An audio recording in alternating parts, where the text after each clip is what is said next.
প্রিয় দর্শক, এই মুহূর্তে সবথেকে গুরুত্বপূর্ণ আপডেট। শীতের পথে ফের কাটা নিম্নচাপ। গত কয়েকদিনে বেশ বেড়েছে তাপমাত্রা। এদিন সকাল থেকে দক্ষিণবঙ্গের একাধিক জেলার আকাশ মেঘলা ছিল। আবহাওয়া দপ্তর জানাচ্ছে, বঙ্গোপসাগরে নিম্নচাপের জেরে আজ থেকেই জেলায় জেলায় বৃষ্টির পূর্বাভাস রয়েছে। কোন কোন জেলা ভিজতে পারে, আগামীকাল কোথায় কোথায় বর্ষণ, রইল সম্পূর্ণ পূর্বাভাস।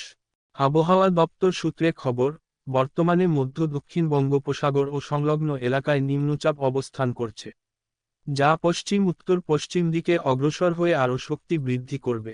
এই নিম্নচাপের অভিমুখ তামিলনাড়ু উপকূলের দিকে হওয়ায় এ রাজ্যে সরাসরি কোনো প্রভাব পড়বে না।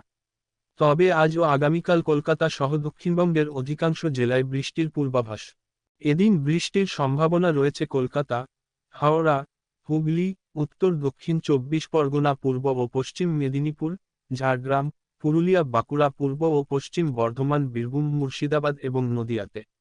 কোথাও ভারী বৃষ্টি হবে না, হালকা থেকে মাঝারি বৃষ্টির সম্ভাবনা রয়েছে।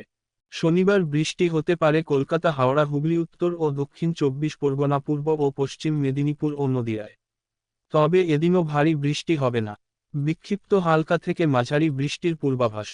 এদিকে আপাতত তাপমাত্রা কিছুটা বাড়লে আবহাওয়া দপ্তর জানাচ্ছে নিম্নচাপের ফাড়া কাটতেই জাঁকিয়ে শীতের সম্ভাবনা। এক ধাক্কায় পারদপতন হবে আগামীকাল সপ্তাহে।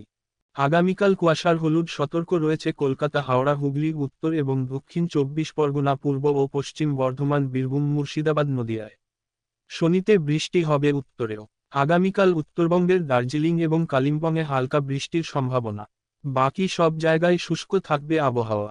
দার্জিলিং, জলপাইগুড়ি, উত্তর এবং দক্ষিণ দিনাজপুর, মালদহে কুয়াশার হলুদ সতর্ক জারি হয়েছে। প্রিয় দর্শক, নিত্যনতুন ভিডিওর আপডেট পাওয়ার জন্য আমাদের ইউটিউব চ্যানেলটিকে লাইক, কমেন্ট, শেয়ার এবং সাবস্ক্রাইব করুন।